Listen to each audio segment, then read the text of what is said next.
நாங்கள் கூத்தாடிகள், உங்களை மகிழ்விக்க வந்தவர்கள். நீங்க கொடுக்கிற காசுல சொகுசா வாழ்ந்து கொண்டிருக்கிறோம், பாத்தீங்களா கைதட்டிங்களா போங்கிறார். அருகில் இருக்கிற கேரளாவை பார்த்து கத்துக்கு.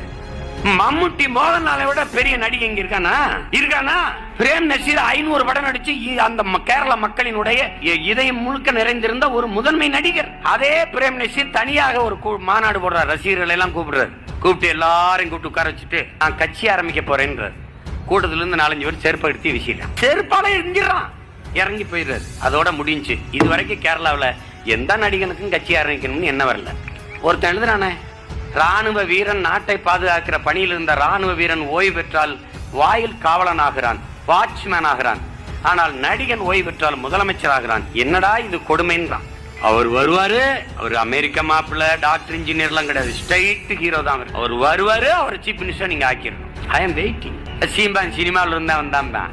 நான் ரசிகர்களை சந்திக்கல ராஜா. நான் கமலஹாசன் போல, விஜயகாந்த் போல, ரஜினிகாந்த் போல, விஜய் போல ரசிகர்களை சந்திக்கல ராஜா. நான் மக்களை சந்திச்சேன்.